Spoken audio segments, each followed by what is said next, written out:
기도합니다. 하나님 참 감사합니다. 코로나19 때문에 저희가 광야로 다시 밀려 나왔습니다. 밀려 나왔다기보다는 인도함을 받아 나온 줄로 믿습니다.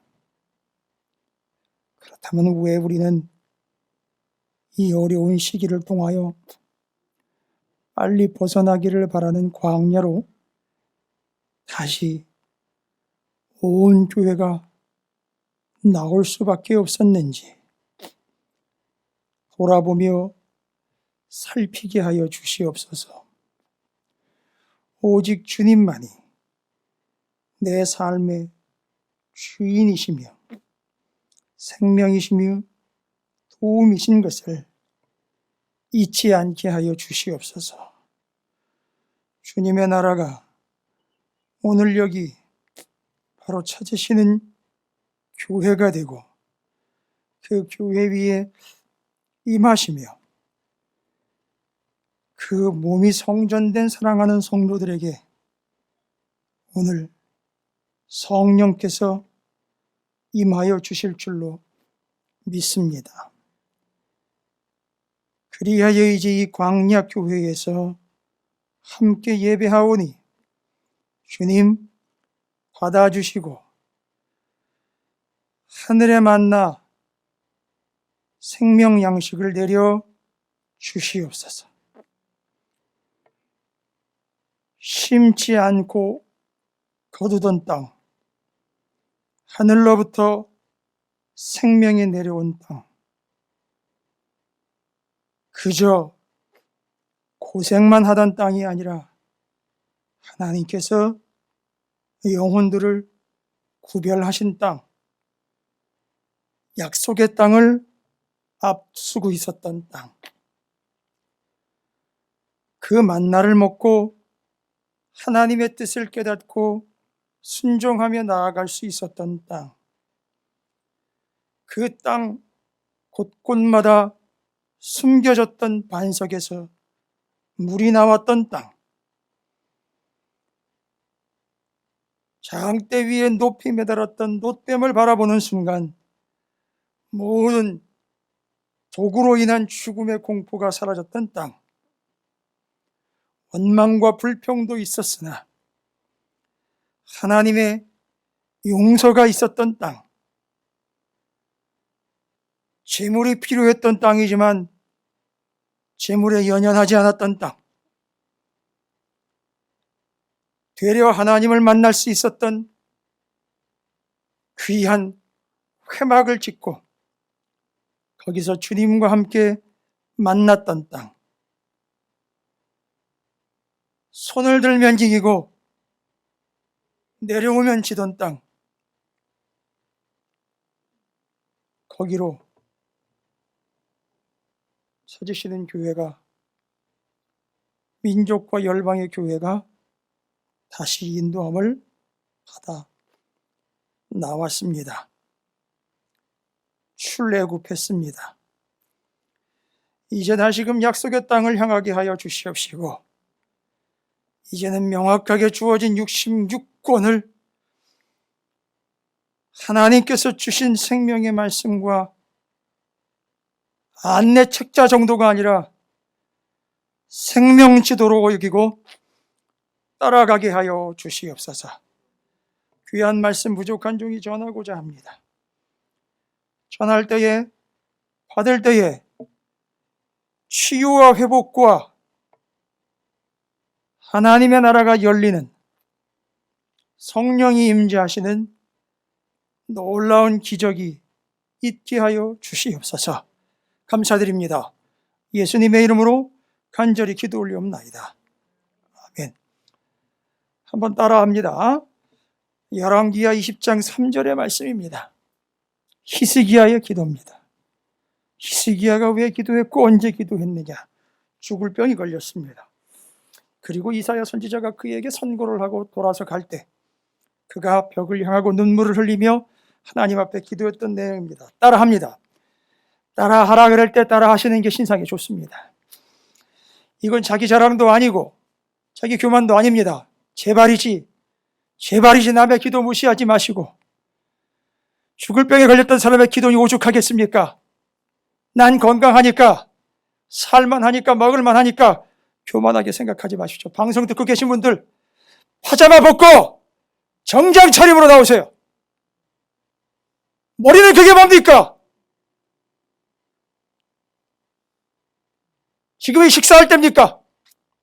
간식거리 갖다 놓고 코인원이 하는 시간입니까? 아닙니다. 예배하는 시간입니다. 여기는 광야입니다. 자칫하면 독충에 물려 죽을 수도 있습니다.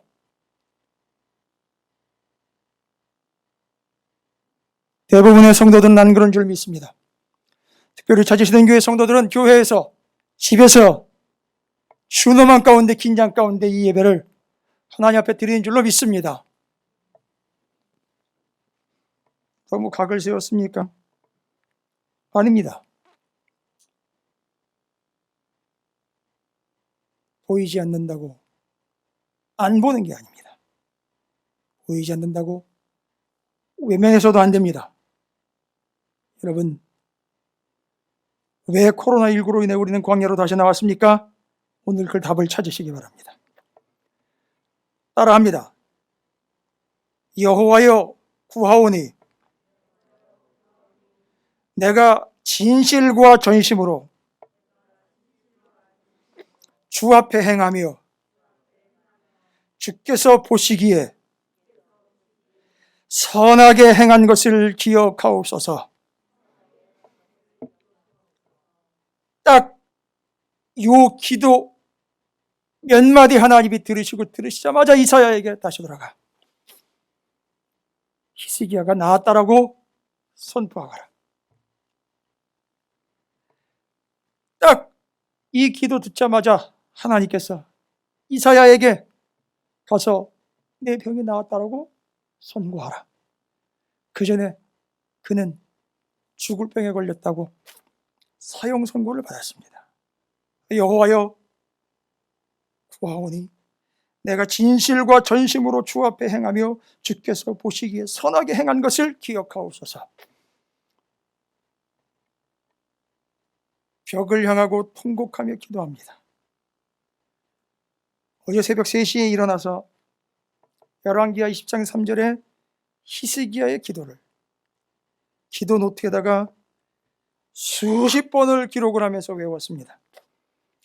그 이전에 이미 다 살폈던 기도고, 기도 훈련 받았을 때마다 언급됐던 기도고, 기도하면 기도의 대명사로 일컬어지고 있는 기도문이에요. 그러나 그것이 얼마나 의미 있고 소중한 것인지는 모르는 사람은 전혀 모르고요, 아는 사람은 하나님의 나라를 통째로 들어마실 만큼 선명하게 알게 되는 이 기도문. 제가 왜 이 기도문을 여러분과 함께 외쳤느냐? 이게 제가 기도하려니 참 쑥스럽더라고요. 제 자신을 위해 제가 기도하려니 쑥스럽더라고요. 저는 여러분을 위해서 그렇게 기도할 거예요. 여러분, 저를 위해서, 교회를 위해서 기도할 때 이 기도문을 그대로 기도하시기 바랍니다. 제발 부탁드립니다. 내 먹거리와 생계거리만 가지고 기도하지 마시고요, 이 기도문 그대로 인용하시면서 기도하시기 바랍니다. 여호와여 구하오니 우리 찾으시는 교회가 진실과 전심으로 주 앞에 행하며, 물론 진실과 전심이 아니고 거짓과 소심으로 사기치려고 덤볐던 우리들도 있었어요. 그러나 우리 찾으시는 교회는 개척부터 진실과 전심으로 주 앞에 행하며 주께서 보시기에 선하게 행한 것을 기억하옵소서. 부탁드립니다. 부족한 종이 여러분에게 기도로 직접 부탁드립니다. 제가 보여드릴 수도 있어요. 정확하게 어제 새벽 3시 10분부터 3시 38분까지 이 기도문을 계속 적었어요. 계속 적었습니다. 외울 정도로 적었어요.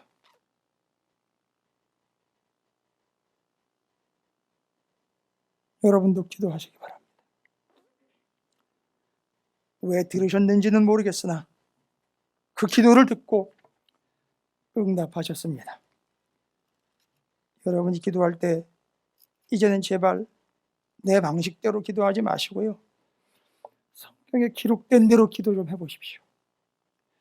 제발 이제 내 감정되는 대로, 필 받은 대로 기도하지 마시고 성령의 인도함과 말씀의 인도함을 따라 기도해 보시기 바랍니다. 응답은 뒤의 일이고요. 기도를 하자는 얘기입니다. 자, 오늘 우리는 참 안타까운 이야기 하나 속에서 발견되는 이스라엘의 역사, 교회의 역사를 대하게 됩니다.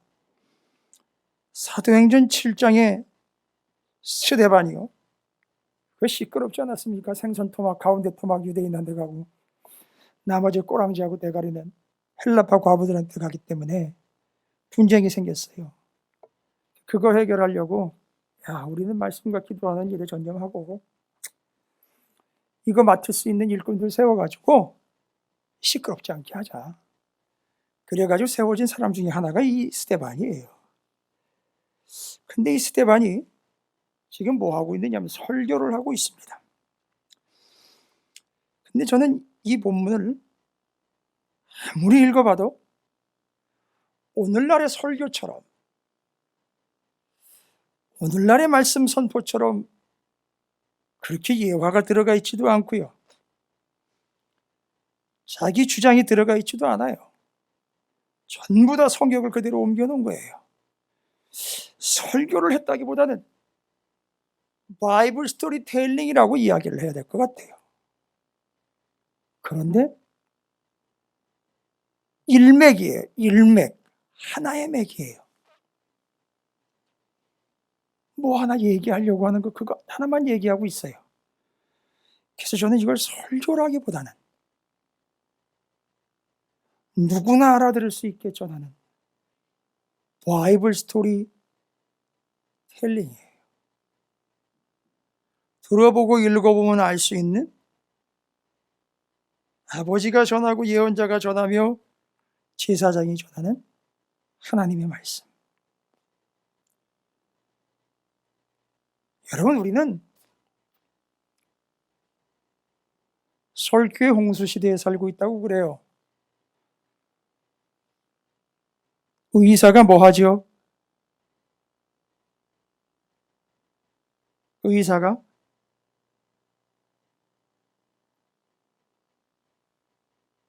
사람을 살리기 위해 중요한 거 하나 하죠.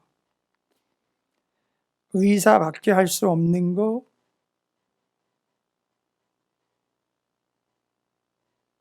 의사에게 허락된 거, 지금도 의사한테 진료받고 이거 해야 되겠네 하면 그 의사만 할 수 있는 거 뭡니까? 예? 그 여러 가지가 있어요. 그런데 지금 당장 곧 빨리 하지 않으면 중에 넘어가요. 바로 합시다. 뭐죠? 예? 수술이에요.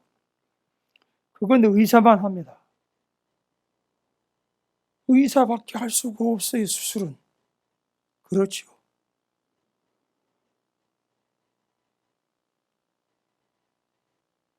또 반면에 재판은요. 누가 합니까? 지금 우리나라 재판, 법정에서요. 누가 판결을 내립니까? 판사가 해야 돼요. 여러분 우습게 보지 마십시오. 하나님의 말씀을 전하는 소위 설교라 하는 것은 이 수술에 해당하는 것이고요. 이 판결에 해당하는 거예요. 그건 정말 고도로 훈련되고 제대로 훈련되고 부름을 받은 목사들만 하면 돼요. 그리고 그걸 목사들이 해야 돼요. 설교는요. 뭔 권위의식과 자기의식이냐라고 또 방송 보면 전 난리가 날 거예요. 지금 그 얘기 드리는 게 아니잖아요. 다른 사람들은 설교하지 말라는 얘기가 아니라 그건 목사들이 하면 돼요. 단 사랑하는 우리 성도들과 교회는 이 하나님의 말씀을 있는 그대로 만들라는 게 아니잖아요. 있잖아요. 있는 걸 그대로 스토리텔링 하시려는 거예요. 전하라는 겁니다. 그걸 스데반이 하고 있는데 그걸 듣고는 뒤에 가면 유대인들이 어떤 반응을 보였느냐 하면 마음에 찔림이 있었다고 그래요. 무한 이야기를 듣고 마음에 찔림이 있겠습니까? 아니요. 성경 이야기는 이야기만 해도 마음에 찔림이 있어요. 둘 중 하나일 거예요. 성경을 몰라도 너무 모르다 보니까 전혀 찔리지 않는 경우. 일평생을 자기 멋대로 살아왔기 때문에 누가 뭐라 그래도 듣지 않는 고집불통, 아직도 거듭나지 않은 이들, 아직도 예수를 인정하지 않는 이들은 절대 반응을 보이지 못할 거예요. 그렇다면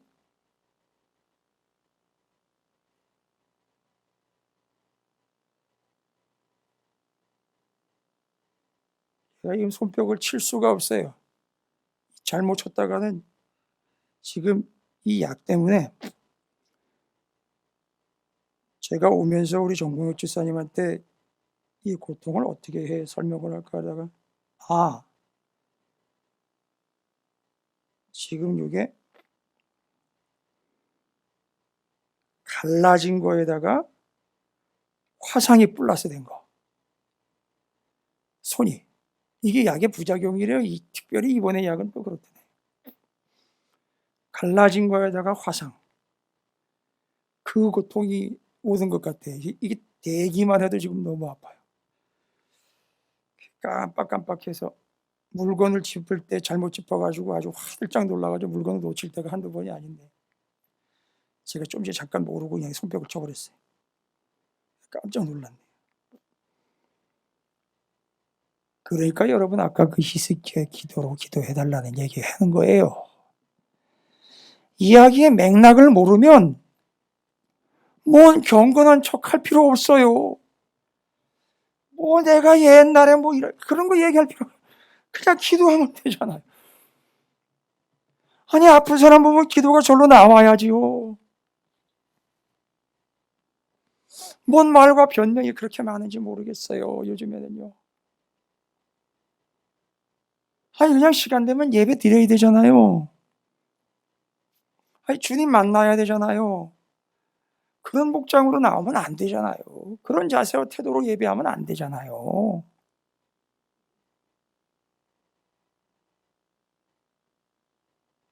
스데반이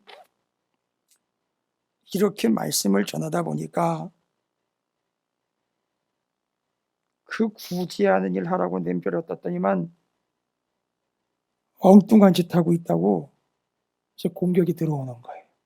이 스데반이 이방인이거든요. 그러니까 유대인들이 공격에 공격을 하지 않습니까?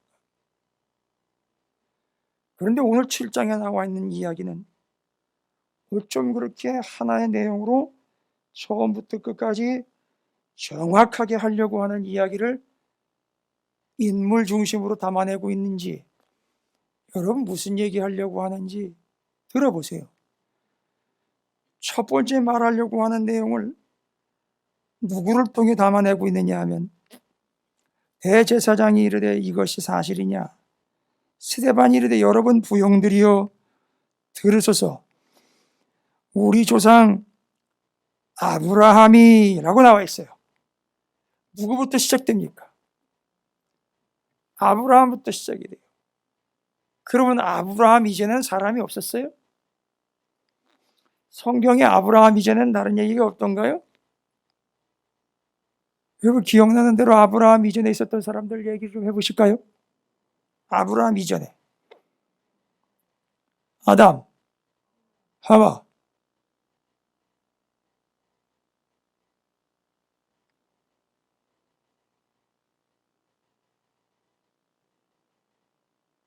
많이 나왔어요.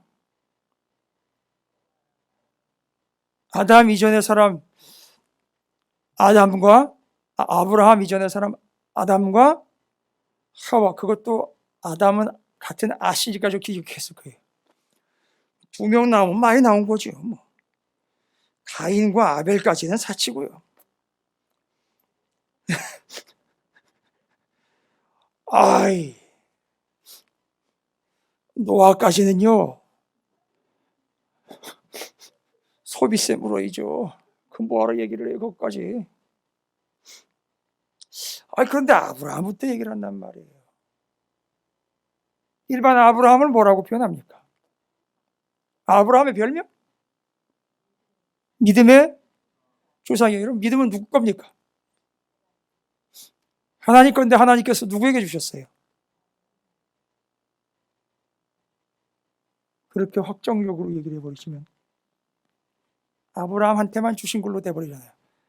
아브라함한테 줬기 때문에 누구한테 준 게 된 거냐 말입니다. 예? 믿음은 주님이 선물로 주신 거예요. 아브라함한테만 주신 게 아니고요. 아브라함을 통하여 아브라함의 후손들에게 줬단 말입니다. 그럼 아브라함의 후손은 누구예요? 방송 들으시는 분들 댓글 남겨주시기 바랍니다. 아브라함의 후손이 누구예요? 그러면 아브라함은 누구라 그랬어요, 좀 전에? 믿음의 조상이라면서요. 그러면 아브라함의 후손은 누구예요? 믿음의 사람들 아닙니까? 그러니까 헬라인인 누구도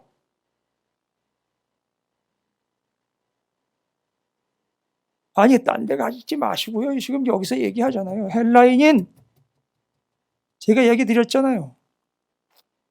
누구요? 헬라인인. 제가 지금 누구 얘기를 하고 있죠? 그리고 초반에 누구라고 얘기했죠? 헬라인?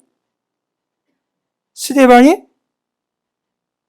유대인이 아니라?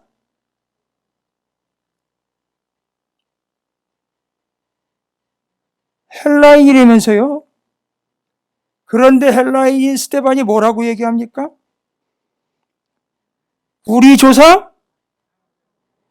지가 유대인도 아닌데 뭔 조상을 아브라함이라고 얘기를 합니까? 이유는? 믿음 때문이에요, 여러분. 아브라함 우리 조상 맞아요? 우리 찾으시는 교회의 조상이 맞습니까? 어떤 측면에서요? 믿음 때문에요. 믿음이 없으면 대답도 못하고 대답하기도 싫을 거예요, 이런 얘기들.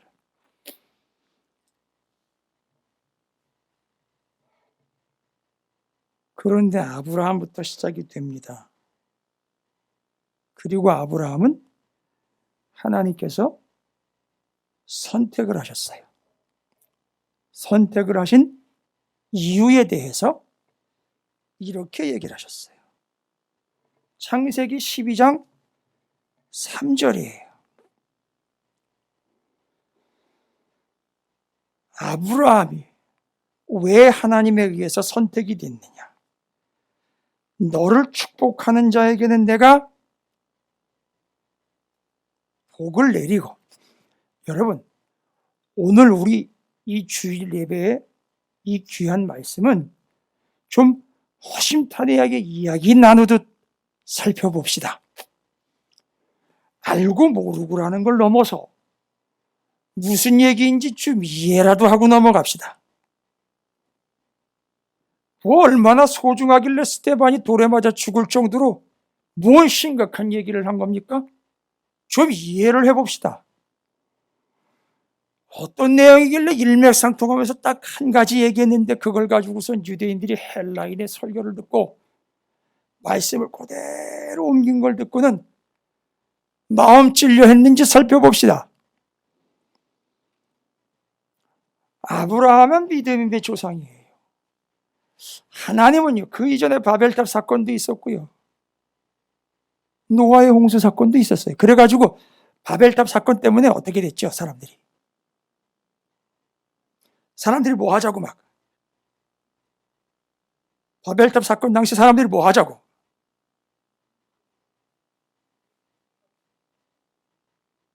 모여서 뭐 하자고. 바벨이라는 말의 뜻이 햇소리래요, 햇소리. 헛소리. 이 교회 안에 바벨킴, 바벨리, 바벨 최, 바벨 팍, 바벨 정. 또 뭐 있죠? 바벨 홍? 있을 수 있다. 그럼 다 무슨 뜻이에요? 헛소리 홍? 그 헛소리라는 말을 바벨이라는 말의 뜻으로 사용을 해요. 근데 그 바벨탑 세울 때 사람들이 뭐라 그랬어요? 뭐 하자? 뭐 하자. 우리 함께. 이상하다. 이건 주일학교에서 대답하는 건데. 뭐 하지 말고, 흩어지지 말고, 모이자. 우리의 이름 내자. 하늘 끝까지 탑을 쌓자. 다 햇소리라는 거예요. 그래가지고 하나님이, 이건 분명히 하나님의 뜻에 어긋나잖아요. 모여서 우리끼리 가 아니라 분명 뭐 하라고 그랬잖아요. 너희는 이 땅 가운데 생육하고 번성하라, 흩어져라. 그래서 하나님이 어떤 조치를 취하십니까? 하나님이 어떤 조치를 취하세요? 어떻게 하셨다 그랬어요? 다 흩어버려. 감사합니다, 장님. 방송 들으시는 분들 대답 똑띠기 하세요. 애들이 보고 있습니다. 제발 애들 앞에서 아는 척하지 마세요. 언젠간 다 들통나요. 교회에서 어른이라고 성경 많이 아는 것처럼 착각하지. 다 들통나요. 정신 차립시다, 우리. 정신 바싹 차립시다. 더군다나 세상에 믿지 않는 사람들한테도 다 들통이 나요. 그러니까 설교하려고 하지 말고 하나님의 말씀을 이야기로 정리를 해보세요. 이 이방 사람인 스데반도 잘 정리해가지고 전했더니만 유대인들이 뒤로 꼬꾸러졌어요. 흩었어요. 그 흩으신 가운데 여전하신 하나님의 뜻, 그걸 이루기 위해서 누구를 선택했다? 아브라함을 선택을 했고, 선택한 이유에 대해서 창세기 12장 3절에서 이렇게 얘기합니다. 너를 축복하는 자에게는 내가 복을 내리고 너를 저주하는 자에게는 내가 저주하리니 땅의 모든 족속, 다른 용어로요, 모든 민족, 그렇죠, 열방 될 수 있습니다. 맞습니다. 모든 족속이 너 하나로 말미암아 뭐예요? 너 하나. 아브라함의 후손,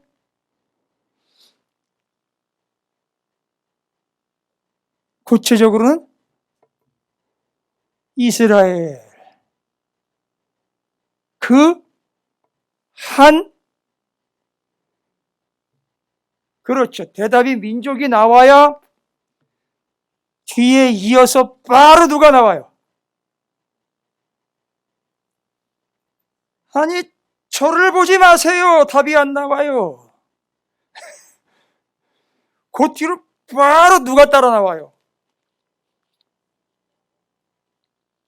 아니, 그 뒤로요. 누구 이야기가 쭉 소개가 돼요, 또. 아브라함 다음에 이 사람이 어떻게 했고, 어떻게 했고, 어떻게 했고, 쭉 길게 설명을 합니다.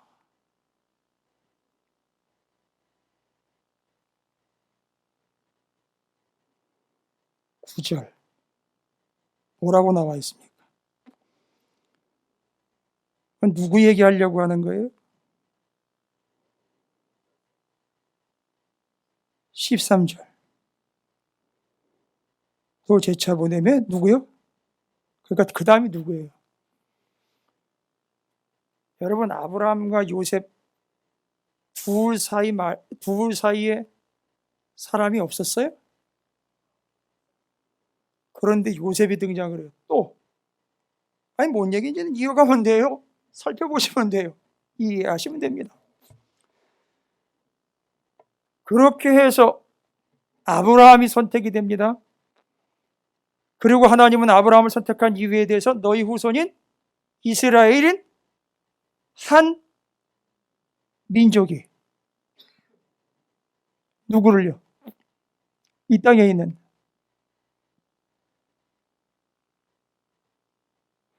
그 통성명 학교를 빨리 하기는 해야 되겠는데, 한 민족이 모든 민족을, 들어는 보셔서 이제 기억나십니까? 한 민족과 모든 민족이에요. 여러분, 이거 통독원에 가면은요, 유치원 애들도 하는 소리예요. 한 민족과 모든 민족. 한 민족을 통해서 모든 민족을 구원하기 위한 나라.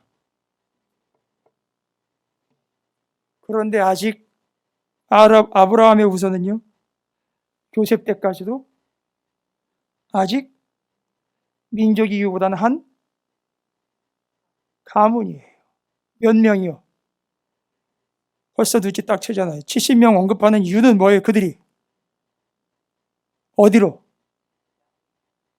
애굽으로 들어갔잖아요. 애굽으로 들어가가지고 그게 뭐가 돼버렸어요?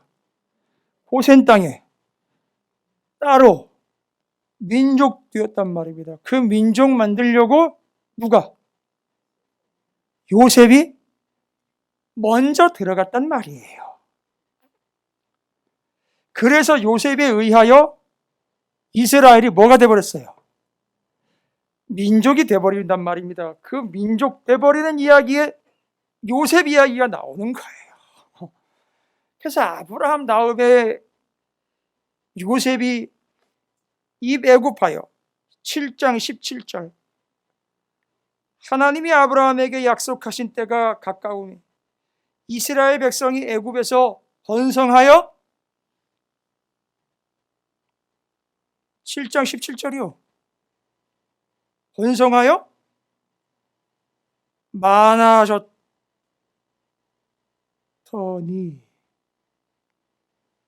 뭐가 됐다는 거예요? 민족이 된 거예요, 여러분. 오늘 내가 하기는 해야 되겠네. 지금 제가 여러분 설교하는 것 같죠? 아니요? 제가 여러분에게 지금 뭐 부탁합니까? 제가 여러분에게 뭐 강조합니까, 지금? 솔직하게 우리 모르고 있는 얘기 지금 다시 하는 거예요. 우리가 뭘 믿고 있고 뭘 어떻게 하고 있는지 몰라요. 그냥 내 식대로 믿고 있는 거예요. 아니요. 틀렸습니다. 그렇게 하면 안 돼요. 기록된 바 뭐라고 말씀하고 있는지를 살피셔야죠. 그리고 그걸 전해야죠. 그래서 그들이 거기서 번성해서 요셉을 알지 못하는 왕이 등장하면서 거기서 또 요셉이에요. 이 민족이, 이스라엘이 제국 안에 있으면 나라가 될 수 없어요. 따라서 하나님은 이들이 민족이 되었으니 이들을 뭘 만들겠다는 거죠? 눈치가 있으면 한 사람, 한 가문, 민족, 그 다음 큰 개념은 나라잖아요.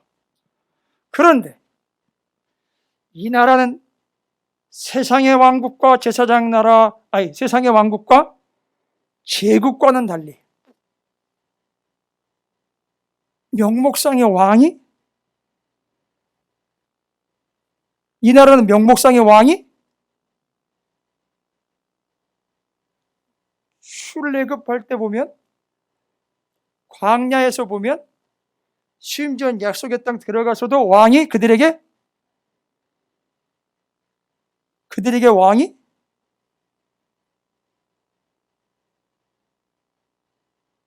있었다 없었다. 제가 지금 분명히 시기를 얘기했잖아요.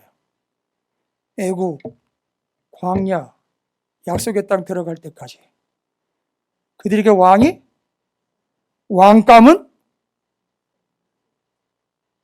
왜 모세, 여호수아, 기드온, 사무엘은 왕감이 없음에도 불구하고 왕이 되지? 하긴 해야 돼요, 지금. 근데 저녁을 못 먹는 한이 있더라도 이건 해야 돼요, 오늘. 여러분, 저녁까지 갈 생각 하세요? 그것도 재미없어요. 이 짧은 내용을 저녁까지 합니까? 한 5분 안에 설명해야죠. 근데 5분 안에 설명하기 위하여 제가 여러분에게 1시간 내로 설명하는 거예요. 그들에게 왕이 없었어요. 그럼에도 그들은 뭐가 되고자, 나라가 되고자 하나님이 제국이라는 어마무시한 나라에서 어떻게 하십니까? 여러분, 애굽이라는 나라 안에 또 다른 나라가 있을 수 있어요, 없어요? 없잖아요. 그러니까 어떻게 해야 돼요? 그 집어 내서 이것을 뭐로 만들어야 돼요? 이제 민족다운 나라예요. 그런데 어디로 끄집어냈느냐? 예? 광야로 끄집어냈어요. 광야로 끄집어내가지고, 끄집어내고 난 이후로 40년 동안을 광야에서 이들을 왕처럼 이끌고 지도하는, 가만히 있어보자. 오늘 본문 말씀에는 그를 관리와 재판장으로 세웠느냐. 35절. 관리와 속량하는 자로 보내셨으니. 35절. 누구예요? 모세예요, 모세. 아브라함, 요셉을 통해서 뭐가 만들어졌죠? 정확하게는 민족 만들어졌고, 그 다음에 하나님 뭐 만드시기 위해서? 나라 만드시기 위해서 누구를 세워서 왕처럼? 그렇죠. 모세를 세워서 왕처럼 그가 이끌고 나와 광야에서 세상에 나와가지고 군사훈련을 하는 게 아니라, 모세가 출애굽기에 보니까 이스라엘 백성들과 함께 이스라엘 백성들이 전부 다 뭐를 막 가지고 와요? 그들이 자신들이 가지고 있던 그 폐물을 가지고 와가지고서 그걸로 이제 뭘 만들기 시작하죠? 모세가 데리고 나가가지고요, 모세가 산에 올라가 있는 동안이 아니라 모세가 데리고 나가가지고 모세가 뭘 만들려고 하나님의 뜻을 전했더니만 이스라엘 백성들이 자원해서 가지고 왔다는 거예요. 그래가지고 어떻게 했어요? 나중에는 그만 가지고 오라고, 은금 폐물을 가지고 와서, 지금 얘기하신 게 틀린 게 아니라 그건 모세가 하나님의 부르심을 받아 올라갔을 때 밑에서 아론한테 그 짓을 시킨 거예요. 그런데 반대로는 광야에서 있었던 일이에요. 40년 동안에. 아니 모세가 이스라엘 백성들이 가져온 은금 배물이면 뭐 모든 것들을 다 갖다가 뭐를 만들어 버렸죠? 성막이에요. 그리고는 이 성막에서 하나님이 뭐 하겠다 그랬느냐면 내가 너희와 함께하고 여기서 너희를 만나겠다는 거예요. 그런데 문제는 하나님이 백성과 만나려면 문제가 하나 있어요. 걸림돌이 있습니다. 뭐죠? 죄예요. 이 죄를 뭐 해야지만 반드시 죄가 해결함을 받으면 누가 어떻게 해줘야 돼요? 하나님이 죄인을 용서해줘야 되잖아요. 그런데 용서받을 수 있는 유일한 비결은 피 흘림이 없이는 죄사함이 없나니 반드시 뭐가 필요하죠? 그러니까 피는 곧 그 안에 뭐가 들어있다 그랬죠? 생명. 그러니까 반드시 제물이 필요해요. 하나님 뭐 하시고 싶어서 그들을 용서하고 싶어서 용서받고는 만나고 싶어서 뭐를 만들어서 만남의 광장장장 성막을 만들어서 거기서 하나님이 백성과 만나고자 용서받고 나오도록 제물을 잡아 용서를 받고 하나님 앞에 나아가 용서받고 구하고 하나님을 예배하고자 부름을 받습니다. 그런데 진짜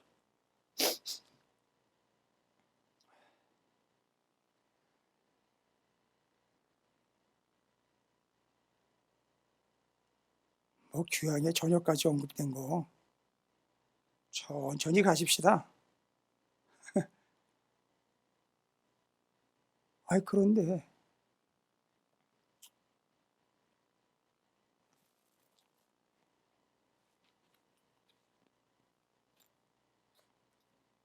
용서받고 싶은 사람이 용서받고 싶다고 아무 때나 재물 끌고 와가지고 자기 혼자 푹 찔러가지고 죽여 피내고 이래가지고선 용서받을 수 있을까요? 이게 시스템 자체가 혼자 그렇게 해가지고 용서받는 게 아니라 반드시 그들이 제사를 드리는데 제물을 잡고 하는데 도움을 줄 수 있도록 누구를 반드시 누가 필요하죠? 제사장이 필요한 거예요. 그래서 초대 제사장으로 대제사장으로 누가 세워지죠? 그리고 그 이하 다른 제사장으로 레위 지파에서 세워져요. 그럼 뭐가 마련이 된 거죠? 이제 광야에서 애굽에서는 없었던 거예요. 뭐죠? 애굽에서는 없었는데 끌고 나와가지고 여기서 하나님 만나기 위해서 반드시 필요한 걸로 성막 제사장이 세워졌어요. 제물은 그들이 애굽에서 끌고 나온 것들.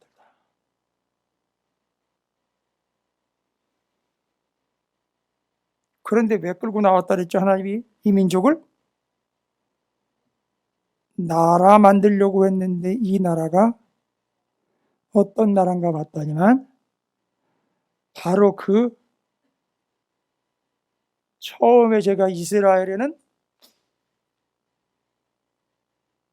약속의 땅에 들어갈 때까지도 뭐가 없었지만 왕은 없었지만 왕이 없어도 괜찮은 이유는 누가 있기 때문이죠? 예? 왕이 없었던 이유는 이 사람들에게 이들을 지도하고 이들을 인도하는 모세 아니에요. 모세는 사람들을 용서해 줄 수 없어요. 근본적으로 이들을 도와줄 수가 없어요. 생명을 구원할 수가 없다고요. 생명 구원받는 건 가서 용서받는 건데 재물 가지고 가야 되는데 반드시 왕은 없어도 괜찮으나 누구는 없으면 안 돼요. 명확하게 대답을 해보세요. 왕은 제사 드리는데 아무런 도움을 못 줘요. 근데 반드시 재물 잡아가지고 제사를 드리는데 도움을 줘야 되는 사람이 반드시 있단 말이에요. 누구예요? 그래서 그 제사장만큼은 왕보다도 아니, 표현 달리합시다. 왕이 없어도 누구만 있으면, 제사장만 있으면 되는 나라. 제사장 나라가 된 거예요. 그래서 오늘 말씀은 댁에 가셔서건 시간 날 때면 몇 번씩 이거 돌려서 정리하세요. 제발 부탁드립니다. 그게 제사장 나라였었어요. 그래서 모세 그렇게 끌고 나와 시내산에서 광야에서 성막 제사장 제물 드리는 제사 5대 제사 번제 소제 화목제 속죄제 속건제 확립이 돼요. 이게 그 나라예요, 여러분. 제사장 나라입니다. 그리고 다윗과 또 한참 뛰어넘어가가지고 다윗과 솔로몬이 언급이 돼요, 여러분. 다윗과 솔로몬은요, 요 성막이 이동식인지라 천막으로 만들었기 때문에 뭐가 가능하죠? 이동이 가능해요. 이게 몇 년 동안 이동했습니까? 예? 이동했다는 얘기는 붙박이로 세워지기 전까지잖아요. 고정되기 전까지잖아요. 언제 고정됐어요? 다윗과 솔로몬 때 그때까지 고정되고 광야 40년 동안에 만들어진 게 다윗 왕 때까지 계산을 해보세요. 그동안에는 계속 이게 움직였어요. 전쟁터에도 막 나가고. 언약궤가 몇 년 동안입니까? 500년이에요. 외워두세요. 움직이는 성막 500년이고요. 다윗 때부터 무엇을 짓습니까? 그때 재료가 달라져요. 뭘로 짓습니까? 다윗 때 뭘로 지어요? 단 휘장은 똑같아요. 다윗 때는요, 나무 목재와 돌, 필요한 모든 것들로 웅장하게 건물을 짓습니다. 이거 이제 움직이면 안 돼요. 그 다음부터는 누가 움직여야 돼요? 예루살렘에 성전 세워지고 난 다음부터는 누가 움직여야 돼요? 그렇죠. 사람이 움직이는 거예요. 1년에 3번씩. 여러분, 괜히 삐지고 교회 욕하고 다니고 그러지 마세요. 교회가 여러분을 위해 움직이는 게 아니에요. 이게 시대가 이미 지났다고요. 여러분이 교회를 위해서 교회로 움직이는 거지 교회가 여러분에게 움직이는 게 아니에요. 목사들이 잘못 교육을 시켰고요. 신앙적으로 부흥만 하면 된다고 그래가지고 오류를 집어넣어 버렸어요. 그래가지고 버르장머리 없는 성도들이 너무 많이 늘어났어요. 성경도요, 너무너무 모르면서 아는 척하면서 자기 신앙관이 곧 성경인 것처럼 주장하는 이들이 나타나기 시작했어요. 아니에요. 이제부터는요, 사람이 움직여요. 가야 될 곳으로 가지 않으면 단과 베델이에요. 뭐예요? 엉뚱한 데 가는 거예요. 이단인 겁니다.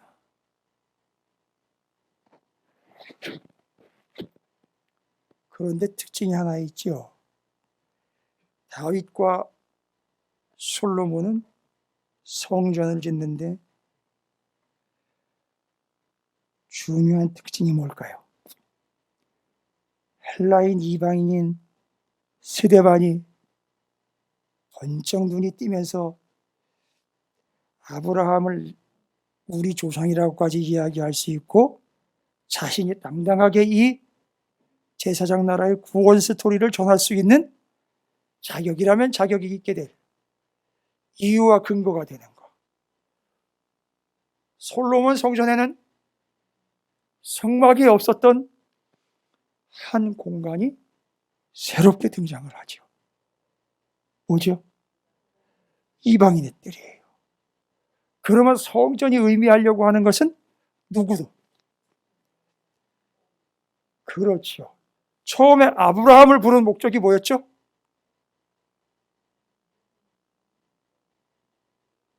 믿음의 조상 아브라함을 부르신 목적. 제가 아까 얘기 드렸죠? 천천히 갑시다.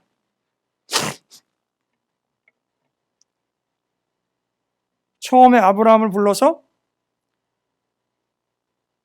아브라함의 후손이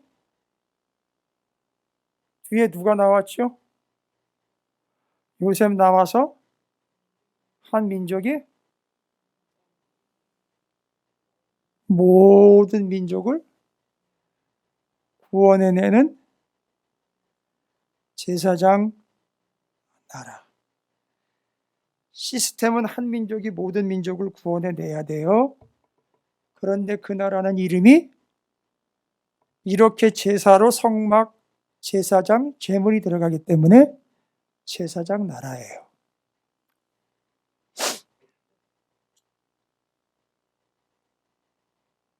그런데 이스라엘이 제사장 나라의 역할을 감당을 못했어요. 제사장 나라라 하면 어떻게 하는 걸 제사장 나라의 역할이라고 할까요? 제사장 나라니까 누가 했던 것처럼 해야 돼요? 제사장 나라니까 누가 했던 것처럼 해야 돼요? 한 민족 이스라엘이 누가 했던 것처럼 모든 민족에게 해줘야 되죠? 사람들이 재물 가지고 와서 하나님 앞으로 나와 용서받으려면 반드시 누구를 통과해야 되는 거죠? 제사장이죠. 그래서 그 제사장은요, 누가 와서 제사를 드리든 그 사람을 도와 그를 누구에게로?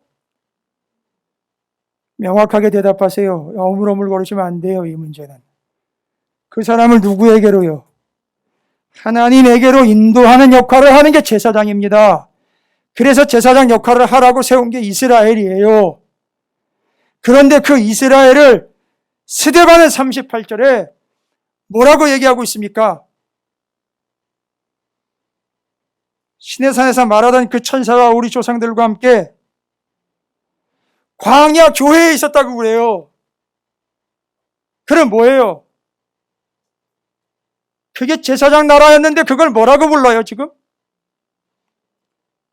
교회라고 부른단 말입니다. 그럼 교회가 무슨 역할을 해야 되냔 말입니다. 예? 무슨 역할이요? 이거 대답 만들어내려고요. 제가 설명 쭉 드린 거예요. 지금까지 쭉 제사장 나라의 건설 스토리 말씀드렸잖아요. 근데 그게 광야 교회래요. 그럼 교회는 제사장 나라예요. 그게 바로 제사장 역할이에요. 교회가 해야 되는 거는요, 교회가 나한테 찾아와 달라고 응석받이 엄살을 피우는 게 아니라 우리가 교회가 자신이 죽어가는 이들에게 찾아가 그들을 하나님께로 인도해내는 거지, 나를 찾아와 달라, 날 보러 와요가 아니란 말입니다. 됐습니까? 그게 교회래요. 그걸 광야 교회라고 얘기를 했어요. 왜 그럴까? 제사장 나라에 반드시 필요한 게 세 가지가 있죠. 제사 위에 세 가지. 뭐죠? 제사를 드릴 제물. 그 제물을 끌고 가서 제사를 드릴 장소. 어디입니까? 성, 마귀. 10번 이상 들으세요. 오늘 말씀 다시. 예? 10번 이상 듣는 분들은요, 반드시 날개를 다실 거예요. 근데 이 소리 무시하고 오늘 여기서 한번 들은 걸로 뭐 됐겠거니? 아니요. 무시당합니다. 외면당합니다. 조롱당합니다. 방송 들으시는 분들,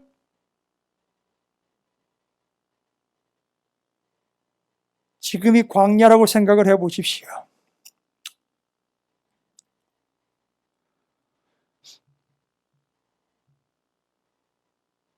자, 제물 나왔습니다.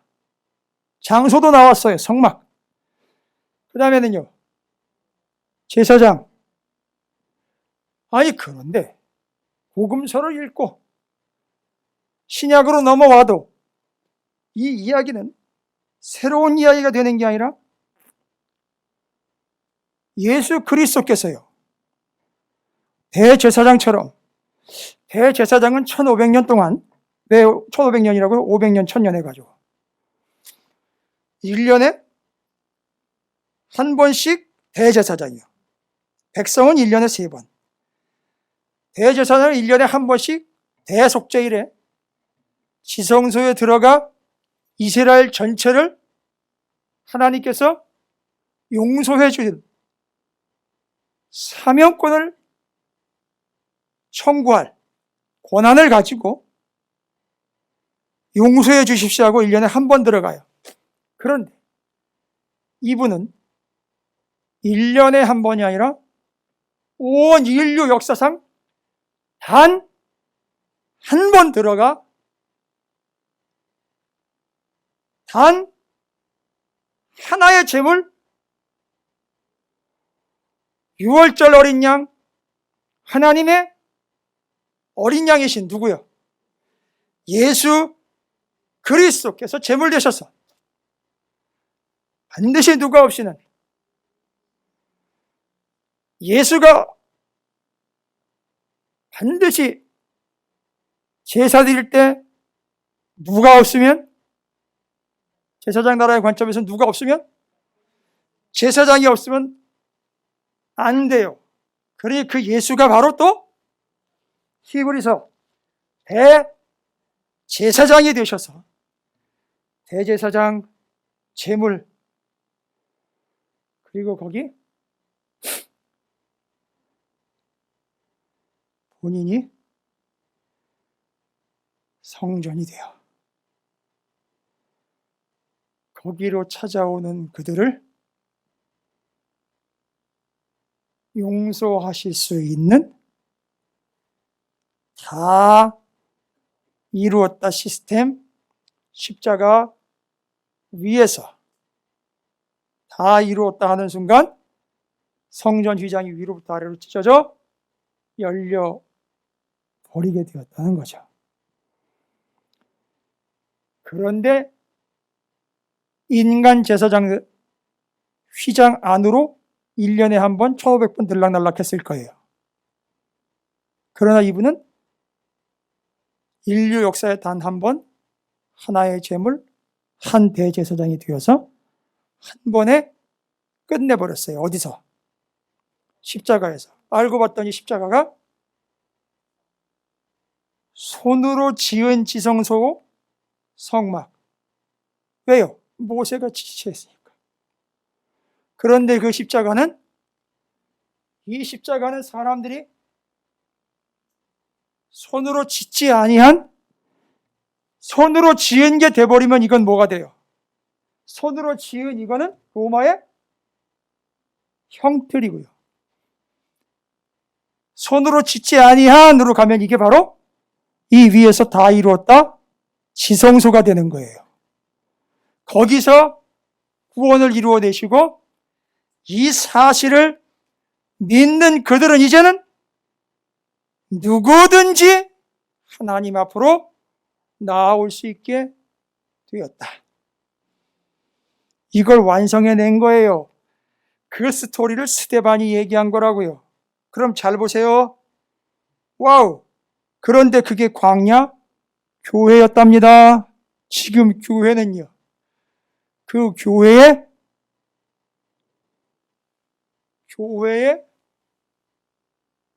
머리 되신 분이 누구예요? 예수 그리스도예요. 그렇죠. 그리고 그 교회는 주님의 몸입니다. 그래서 그 교회는요, 그 예수 그리스도의 피값으로 사신 구원받은 이들의 모임, 곧 그 십자가 아래에 모인 자들을, 그래서 저걸 십자가가 우상이라고 자꾸 얘기를 하면서 그걸 왜 거기다 걸어놓느냐고 얘기를 해요. 이건 손으로 짓지한 지성소예요. 왜 종탑에다 굳이 세우느냐? 그 아래로 들어와, 지성소 안으로 들어와, 머리이신 주님 아래 안으로 들어와 구원을 얻는 곳, 교회라는 걸 이야기하는 거예요. 그리고 그 이야기를 하자마자 유대인들이 막 뭐라 그랬죠? 스데반을 결국은 죽었어요. 왜 죽였는지 아시죠? 지금까지 스데반이 무슨 얘기를 했는데요? 어떻게 해야 된다라고 얘기했죠. 아브라함부터 시작을 해서 우리는 다 뭐가 되어서 어떻게 했어야 되는데, 제사장 나라가 되어 모든 민족을 구원해내는 자들이 되어야 되는데 너희는 그렇게 하지 않았다. 열받음, 죽임, 그리고 하나님의 영이 성전으로 임하지 않고 오순절날 마가의 다락방에 교회로 임하시는 결과 이제 그 일을 교회가 하게 되었다. 교회는 이제 그 일을, 그 사명을, 제사장 나라의 역할을 어떻게 감당해야 되느냐? 54절부터 60절 스데반이 뭐 하다 죽은 거예요, 지금? 뭐 하다 죽은 겁니까? 여러분, 까불다 죽은 겁니까? 잘난 척 하다가 죽은 겁니까? 아니요. 이 복음을 전하다 죽은 거예요. 예수를 증거하다 순교한 겁니다. 예수를 드러내고 죽은 거예요. 나는 죽고 예수가 산 거예요. 여러분, 두 가지만 얘기하고 결론 냅니다. 광야교회라는 말에 눈이 번쩍 띄었어요. 제가 앞에도 언급했지만 코로나19 때문에 우리는 다시 어디로 인도함을 받았다고요? 광야로요. 지금 우리는 상태적으로 보면 광야교회예요. 그러면 여기서 우리는 뭐 해야 된다는 얘기입니까? 간단하게요. 뭐 하지 않았기 때문에 코로나19가 왔고, 그 결과 우리의 본분을 스데반이 지적하듯 열받을 얘기지만 열받지 말고 지적했으니까 정확하게 다시 돌아가야죠. 뭐 해야 된다는 얘기입니까? 교회가 다시 제사장 나라의 역할을 감당해 예수 그리스도의 무엇으로요? 여기 스데반 이야기에 예수 그리스도를 스데반이 뭐 한 거라고 나와 있습니까?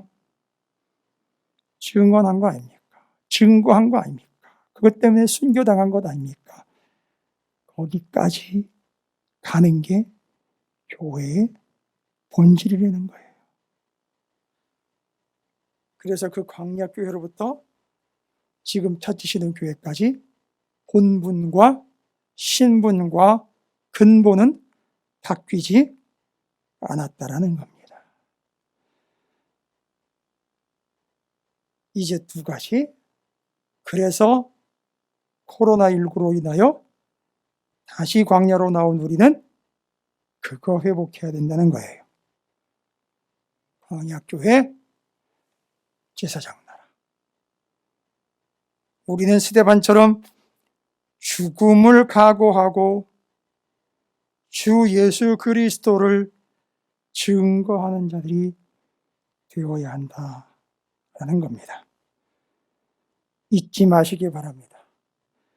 오늘은 제가 각오를 하고 올라왔어요. 초반에 말씀드리지 않았지만 저는 오늘 제가 전한 말씀이 잘했다 못했다의 근거, 판단 신경 안 씁니다. 그따위 어설픈 기준들은 저를 어찌하지 못합니다. 어영부영 모르는데 알고 있는 척 저는 되려 드러날 거라고 믿고 있고요. 신앙이 엉망인데 아닌 척 다 드러날 거라고 믿고 있어요. 가능한 한 이 본문이 스데반처럼 유대인들을 찌르고 자신들이 온전하게 행하지 못했던 믿음, 엉망이었던 삶을 들끓게 만들고 찔리게 만들 거라고 저는 믿어요. 그래서 오늘 제가 전한 말씀은 들을 수 있는 자들만 들을 거라고 저는 알고 있어요. 그럼에도 불구하고 저는 전합니다. 이제 거짓과 허식과 거칠애로 쌓여 있었던 모든 교회와 성도들이 드러날 거라고 믿습니다. 코로나19로 다시 광야로 인도함을 받은 우리가 스데반의 그 순교적 사명을 감당하는 온전함으로 나아가게 되기를 주님의 이름으로 축복합니다. 기도하겠습니다. 주님, 주신 바 사명과 세우신 바 운명이 우리의 의지와 우리의 뜻이 아니라 기록된 바 성경으로 이루어지고 완성되게 해 주시옵소서. 십자가 위에서 다 이루신 것, 이 땅 가운데서 엉망되게 만들어버렸습니다. 다시 광야로 불려나온 광야교회 제사장 나라의 그 역할을 온전히 감당하는 스데반과 같은 찾으시는 교회와 사랑하는 성도들 되게 해 주시옵소서. 예수님의 이름으로 간절히 기도 올리옵나이다. 아멘.